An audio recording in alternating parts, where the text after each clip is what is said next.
Hoje nós estaremos aqui estudando a revista da Escola Bíblica Dominical, publicada pela CPAD. Estaremos estudando a lição número 3, que tem como título Ética Cristã e Direitos Humanos.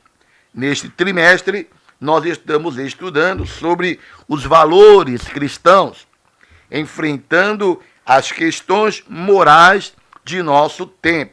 Então, esta lição número 3, que será ministrada nas nossas igrejas no dia 15 de abril, domingo, próximo domingo. E hoje nós estaremos, então, eu e o evangelista Cláudio, aqui estudando, abordando alguns itens desta lição. Então, o título é Ética Cristã e Direitos Humanos. Vamos ler o texto áureo que é apresentado aqui na nossa lição pelo comentarista. Ele encontra-se no livro de Êxodo, capítulo 22, versículo 21, aonde diz: o estrangeiro não afligirás, nem o oprimirás, pois o estrangeiro fostes na terra do Egito. Então aqui, mostrando que já no Antigo Testamento, lá no Pentateuco, Deus já se preocupava com os direitos humanos. E aqui ele estava preocupado com o estrangeiro e pedia para não afligir, não oprimir o estrangeiro. A verdade prática apresentada aqui na lição diz o seguinte: os direitos do ser humano revelados na palavra de Deus têm como fundamento o amor. Então a Bíblia, ela revela sobre os direitos do ser humano, que foram criados à imagem e semelhança de Deus. E estes direitos do ser humano revelados nas Escrituras têm como fundamento o amor. Falar em direitos humanos sem falar em amor está errado, está incompleto. Sempre que a Bíblia fala sobre os direitos do ser humano, tem como fundamento, tem como base, tem como alicerce o amor. Então, o texto que nós estaremos estudando nesta manhã encontra-se no livro do profeta Isaías, no capítulo 58, do versículo 6 ao versículo 12. O nosso irmão evangelista Cláudio Bortoni estará então fazendo a leitura deste texto bíblico. Porventura, não é este o jejum que escolhi, que soltes as ligaduras da impiedade, que desfaças as ataduras do jugo, e que deixes livres os quebrantados, e que despedaces todo o jugo? Porventura não é também que repartas o teu pão com o faminto, e recolhas em casa os pobres desterrados, e vendo-o nu, o cubras e não te escondas daquele que é da tua carne? Então romperá a tua luz como a alva, e a tua cura apressadamente brotará, e a tua justiça irá adiante da tua face, e a glória do Senhor será a tua retaguarda. Então clamarás, e o Senhor te responderá. Gritarás, e ele dirá: eis-me aqui. Acontecerá isso se tirares do meio de ti o jugo, o estender do dedo e o falar vaidade. E se abrires a tua alma ao faminto e fartares a alma aflita, então a tua luz nascerá nas trevas, e a tua escuridão será como o meio-dia. E o Senhor te guiará continuamente e fartará a tua alma em lugares secos e fortificará os teus ossos e serás como um jardim regado e como um manancial cujas águas nunca faltam. E os que de ti procederem edificarão os lugares antigamente assolados, e levantarás os fundamentos de geração em geração, e chamar-te-ão reparador das roturas, e restaurador de veredas para morar. Amém. Amém. Então, estudando sobre ética cristã e direitos humanos, temos como objetivo, neste assunto, neste estudo, conscientizar a respeito da importância dos direitos humanos e a ação social da Igreja. Temos também como objetivos específicos neste estudo, mostrar a origem dos direitos humanos, correlacionar a Bíblia com os direitos humanos e comparar a ação da Igreja com a realidade social. Nós encontramos na Bíblia, tanto no Antigo Testamento como no Novo Testamento, alguns padrões, alguns preceitos que falam sobre os direitos do ser humano. Por exemplo, as Escrituras condenam o preconceito e a discriminação. Está lá em Gálatas capítulo 3, versículo 28. Também a Bíblia condena a exploração contra os trabalhadores. A Bíblia também diz que nós devemos ser solidários com os necessitados. E como servos de Cristo, não podemos fazer acepção de pessoas. A Bíblia também nos mostra com muita clareza que o cristão deve perseverar na prática do que é bom e direito, e que deve se preocupar com os direitos do seu próximo. Mas quando nós falamos de direitos humanos, devido à sensação de impunidade que predomina em nosso país, às vezes nós temos a falsa ideia de que os direitos humanos foram apenas estabelecidos para defender os bandidos.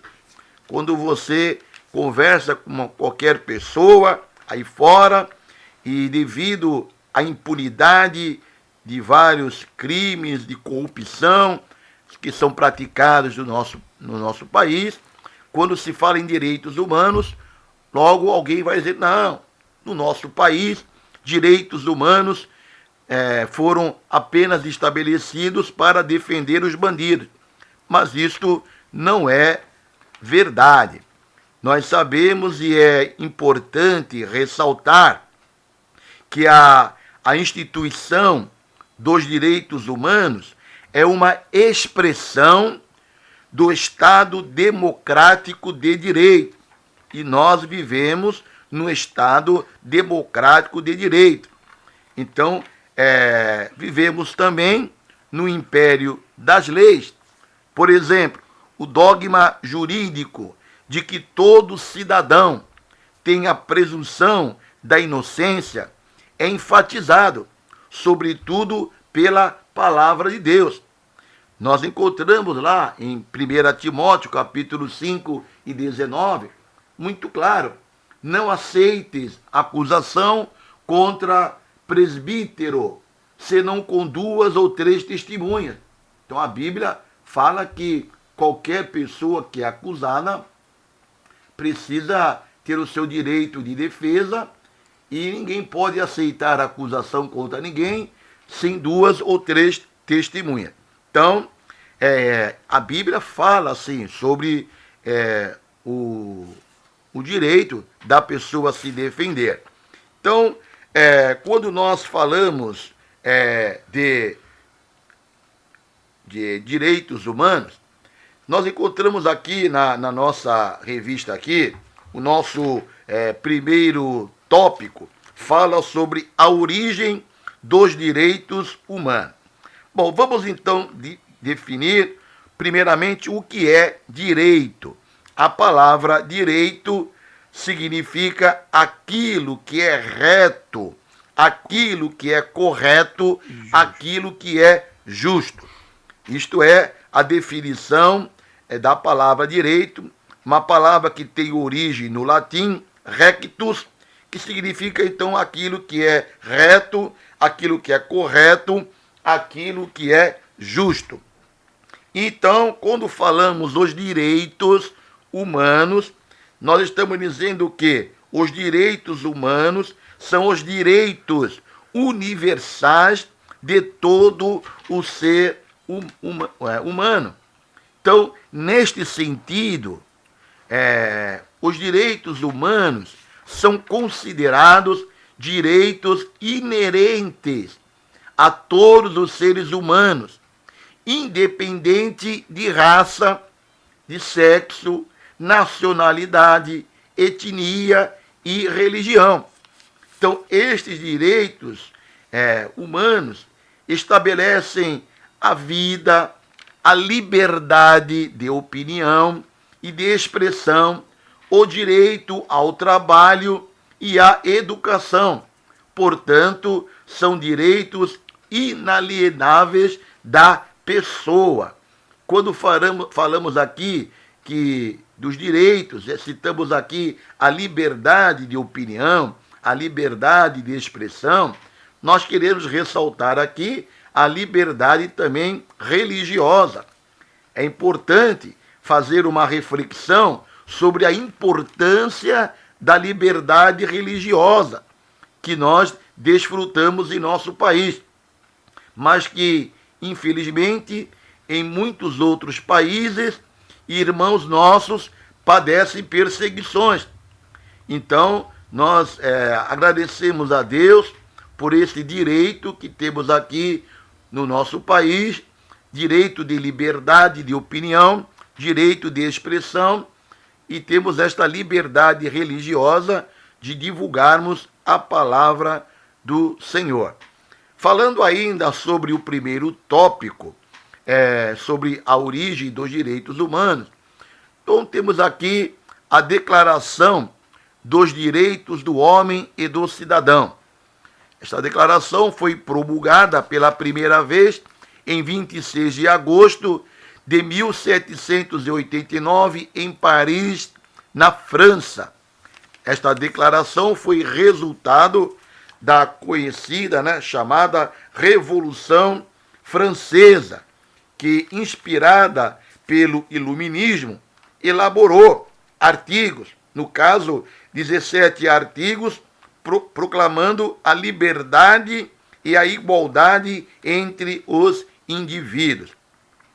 Estes direitos passaram a ser considerados direitos universais, ou seja, esta declaração dos direitos do homem e do cidadão, que foi promulgada em 26 de agosto de 1789, são uma declaração válida para todos os homens em qualquer época ou lugar.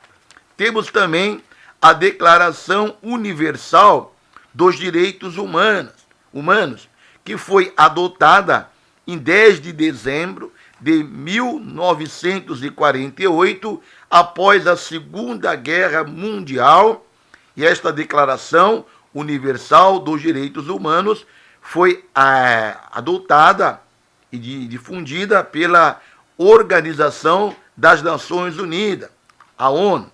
Esta declaração contém 30 artigos, reconhece os direitos fundamentais e universais do ser humano.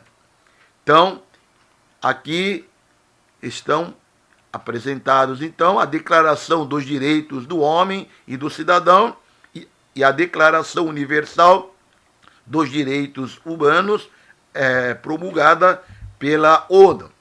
E quando falamos no Brasil? Bom, os direitos humanos no Brasil, eles foi popularizado, esses direitos aí, a partir de 1980. E hoje, na época da chamada intervenção militar, né?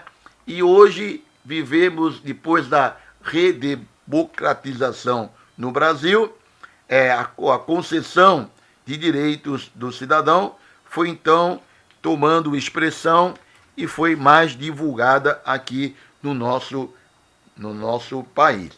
Bom, então agora, já que definimos que os direitos humanos são os direitos universais de todo ser humano, vamos então agora estudar o segundo tópico apresentado aqui na nossa lição, que a Bíblia e os direitos humanos. E eu peço para o nosso irmão evangelista Cláudio Bortoni estar falando sobre o que a Bíblia fala sobre os direitos humanos. Amém. Glórias a Deus. Bom, direitos humanos, no caso, a Bíblia e os direitos humanos. Esse tópico, ele contém 3 subtópicos, né? Que o objetivo específico desse subtópicos é a correlacionar a Bíblia com os direitos humanos, a relação da Bíblia com os direitos humanos. No livro de Moisés, o primeiro subtópico, e depois nos Evangelhos de Cristo, e o terceiro nas cartas do apóstolo Paulo.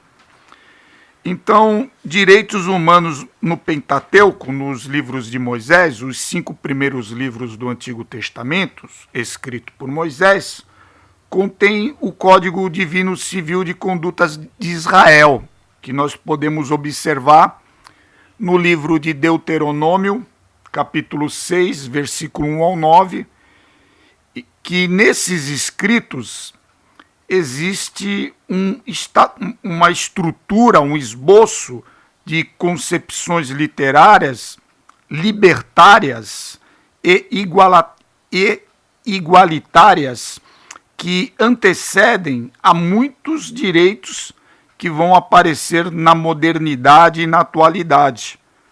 Vemos a benevolência para com os estrangeiros e com as viúvas e órfãos, conforme Êxodo capítulo 22, versículo 21 ao 22, ao qual está escrito: o estrangeiro não afligirás, nem oprimirás, pois estrangeiros fostes na terra do Egito, a nenhuma viúva nem órfão afligireis. E também diz aqui em Êxodo 22, versículo 25 ao 26, na Almeida Revista Atualizada, a tradução, está escrito: sem prestares dinheiro ao meu povo, ao pobre que está contigo, não te haverás com ele como credor que impõe juros. Se do teu próximo tomares em penhor a sua veste, lhe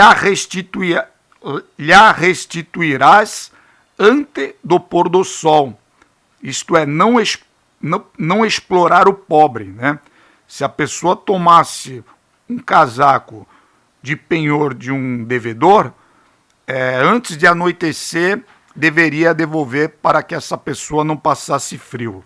Então nós vemos como essência de todas essas coisas o cuidado divino para com os menos favorecidos e o valor da dignidade humana, que era visto aos olhos do mundo antigo, como nos dias atuais, com muita estranheza.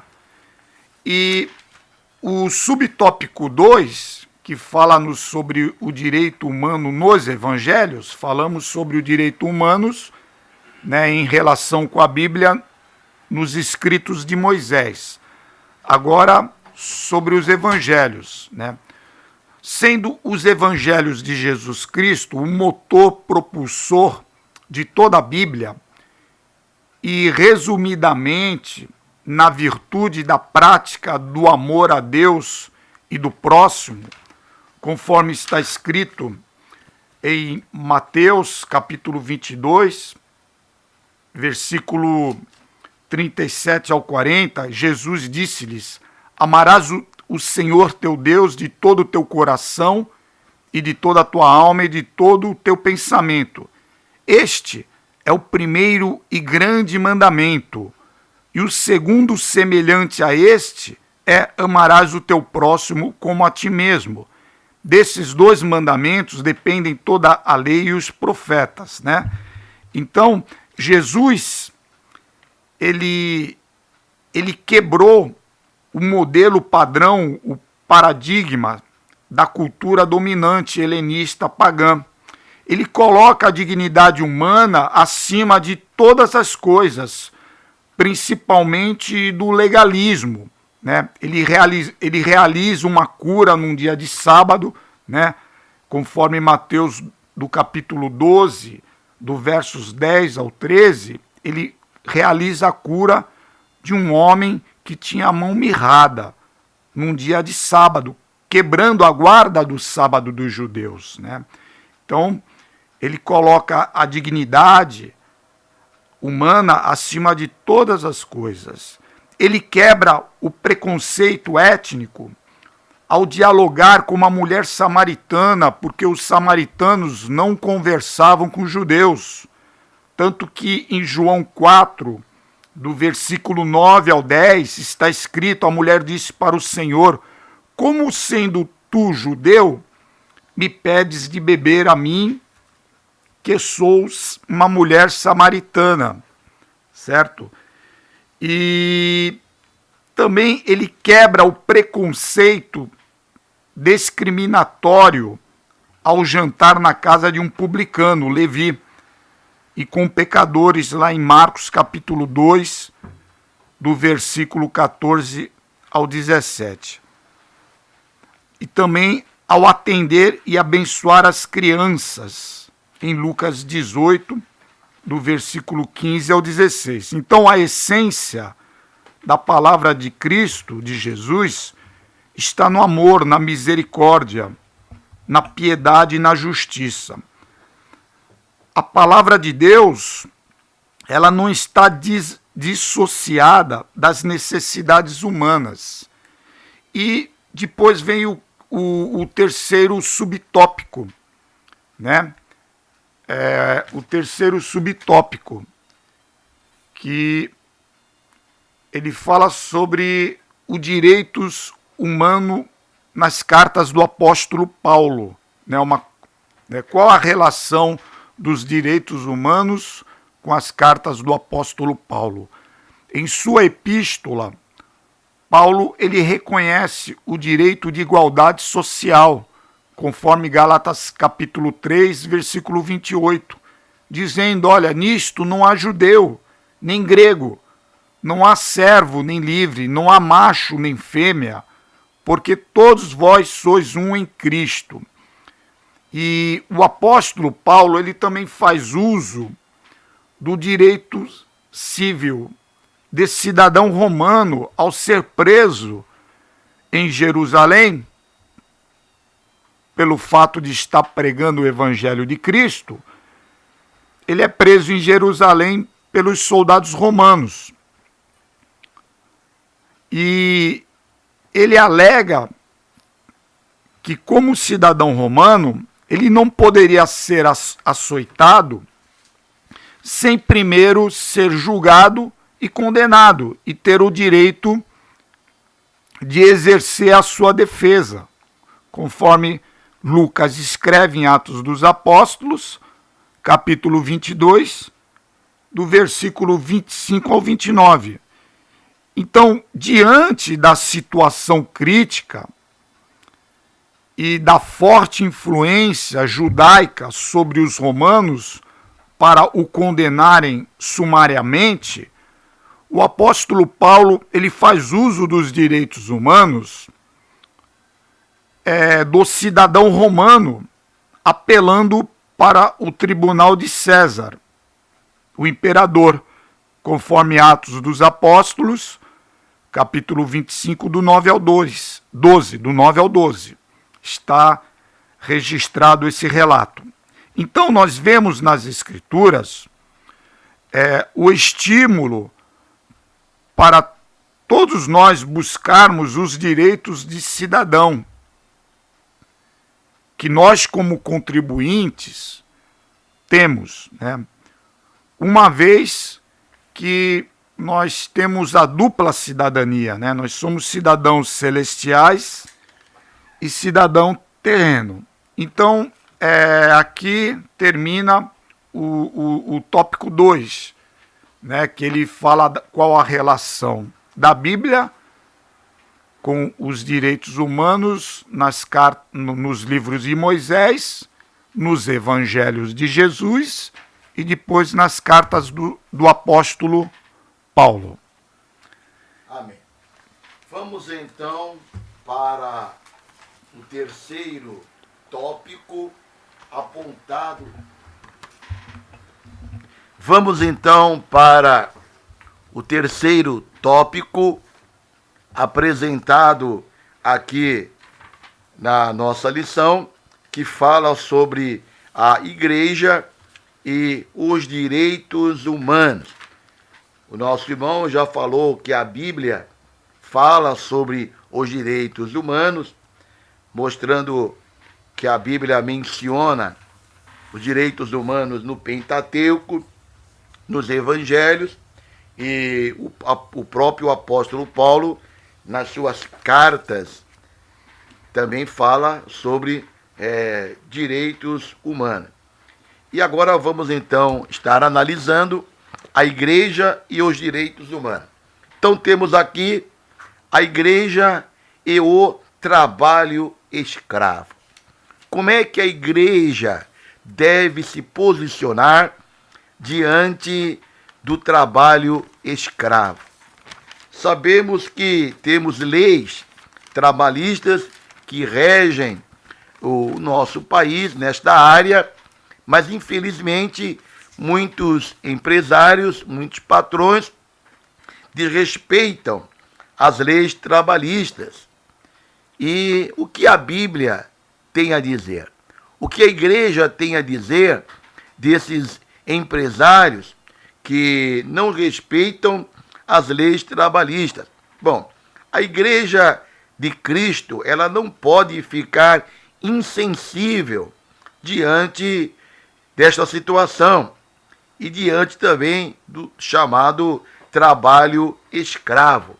Nós encontramos lá na Bíblia,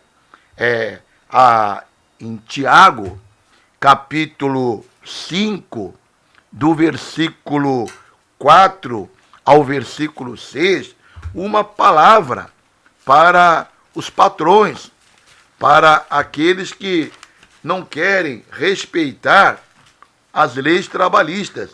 Então, diz assim a palavra de Deus em Tiago, capítulo 5, versículo 4. Preste bem atenção aí, patrões.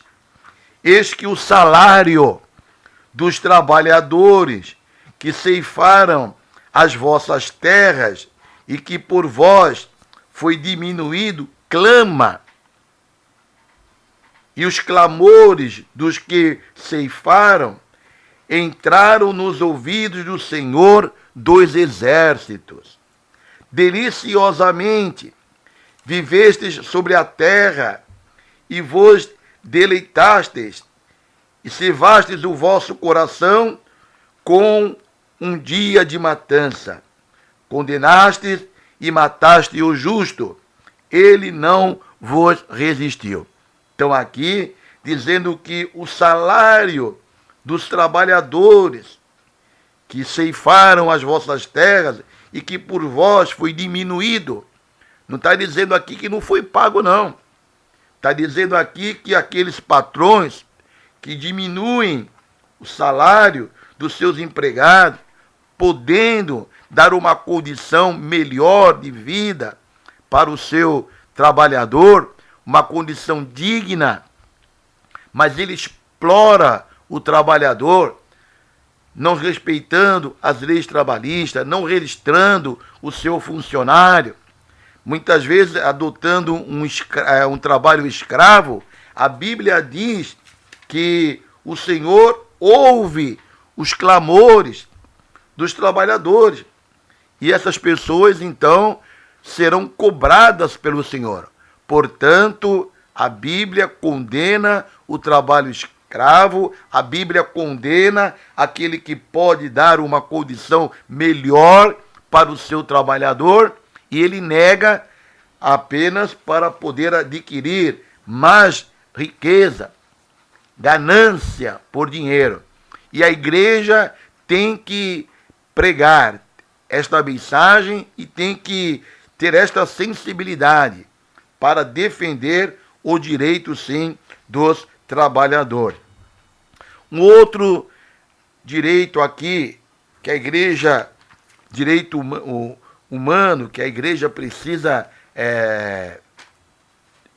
aplicar, precisa defender, é o direito dos prisioneiros serem visitados e receberem a palavra do Senhor. Em 2014, o Conselho Nacional de Justiça, chamado CNJ, do Brasil, divulgou, preste bem atenção, que a nossa população carcerária, em 2014, era de 526 pessoas presas. E que desse número de mais de 500.000 pessoas presas, mais de 206.000 estavam em presídios superlotados, além da capacidade. É um verdadeiro terror as cadeias, as prisões brasileiras. Então, presídios superlotados, que não oferece as condições mínimas de dignidade humana, nem de higiene e nem de salubridade. Tanto que 70% das pessoas, quando saem das cadeias, reincidem no crime. Então, as cadeias não estão cumprindo aquele trabalho de ressocialização dos prisioneiros. E nós encontramos na Bíblia, lá no livro de Hebreus, no capítulo 13 e no versículo 3, uma recomendação para a igreja: lembrai-vos dos presos, como se estivessem presos com eles, e dos maltratados, como sendo vós mesmos também no corpo. Não estamos negando que aquele que cometeu um crime, ele não seja punido, não seja levado para uma cadeia, mas não podemos agir de maneira cruel. Temos que procurar aquela pessoa compreender o seu erro, se arrepender, voltar à normalidade da sua vida, para quando sair do presídio, possa então tocar a sua vida.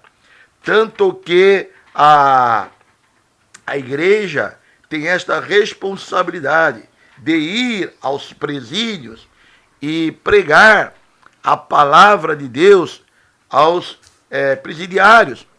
Quantas pessoas que outrora estavam presos, pagando pelo seu crime que cometeram, mas ao ouvirem a palavra do Senhor, foram regeneradas e saíram do presídio e hoje estão aí trabalhando e vivendo a sua vida e servindo ao Senhor. Tanto que muitas igrejas, muitos pastores se dedicam a esta capelania nos presídios e tem dado resultado. Então a igreja precisa, sim, estar atento aos prisioneiros e procurar reintegrá-los à sociedade. A igreja também tem responsabilidade social. Os principais problemas sociais do Brasil, todos nós sabemos. Quais são, irmão Cláudio? São o desemprego, a precariedade de moradia, a saúde. Centenas, milhares de pessoas estão aí sofrendo, procurando aí uma cirurgia, um tratamento médico, e o Estado muitas vezes oferece de maneira precária. E um outro problema social também, a falta de segurança, falta de educação, tantos problemas sociais que são apresentados aqui no nosso país. E a igreja não pode apenas recolher seus dízimos e suas ofertas, para muitos pastores aí viverem da mordomia, vivendo como executivos da fé, tendo salários aí de jogadores de futebol, vivendo aí em suntuosas casas, enquanto a população está aí sofrendo. A igreja, sim, tem responsabilidade social. Procurar ajudar dentro das suas condições, distribuir cestas básicas, cuidar principalmente dos domésticos da fé, das viúvas, dos irmãos desempregados. E esta é a função da igreja. E isto nós encontramos aqui na Bíblia.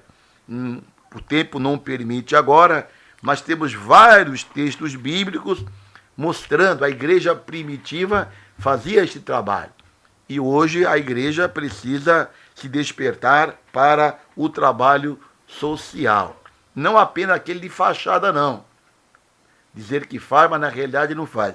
Tem que se envolver e para procurar amenizar esses problemas aqui apresentados.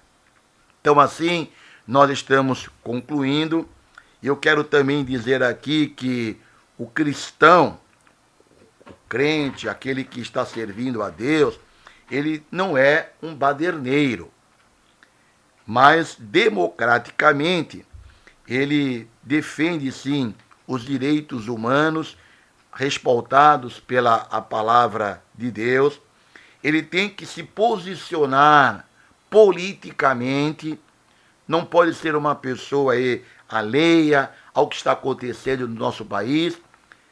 Há muita corrupção, muita mentira, muito engano, vários partidos políticos, partidos que defendem abertamente o comunismo que acabou com as igrejas nos países que adotaram. Muitos cristãos, muitos irmãos nossos morreram debaixo da chamada bandeira vermelha, da bandeira comunista.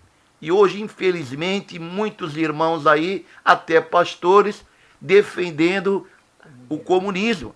Comunismo que prega o quê? Prega o ateísmo, prega o aborto, uma mensagem contrária ao evangelho. Quantos irmãos nossos, pastores, morreram nas mãos dos comunistas, países que adotaram esse regime. E hoje vivemos aí na democracia, temos a liberdade de pregar o evangelho, e muitos irmãos aí nem sabem o que significa isso. Sai aí defendendo regimes contrários ao evangelho, regimes contrários à Bíblia. Mas nós sim precisamos defender democraticamente as opiniões e as ideias que estão na palavra de Deus. Somos contra o ateísmo, somos contra o aborto, somos contra a chamada identidade de gênero, e seja qualquer partido que tem como fundamento esses pensamentos aqui, nós não podemos aceitar e como cidadãos brasileiros, como cristãos, servos do Senhor, temos sim o direito de orientar os nossos irmãos de maneira democrática, sem baderna, lutar por um país melhor, para que os nossos jovens, as nossas crianças tenham um futuro melhor. Porque o que reina é a mentira e a corrupção. E nós, como servos do Senhor, não podemos aceitar mentira ou corrupção, nem na política e muito menos na igreja. A igreja de Cristo tem que dar o exemplo. Então, que Deus abençoe a todos. Nós concluímos então, dizendo que nenhum outro livro tem enaltecido tanto a dignidade humana como faz a Bíblia Sagrada. Preste bem atenção, nenhum outro livro, nenhum outro manifesto, nenhuma outra literatura tem enaltecido tanto a dignidade humana como faz a Bíblia Sagrada. As Escrituras revelam o amor de Deus, sem acepção de pessoas. A igreja é advertida a perseverar na prática do bem ao próximo. E os que violam os direitos humanos são considerados pela Bíblia pecadores. Repetindo, os que violam os direitos humanos são considerados pecadores pela palavra de Deus.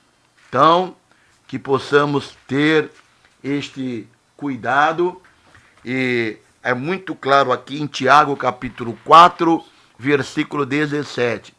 Aquele, pois, que sabe fazer o bem, não faz, comete pecado. Você pode fazer o bem?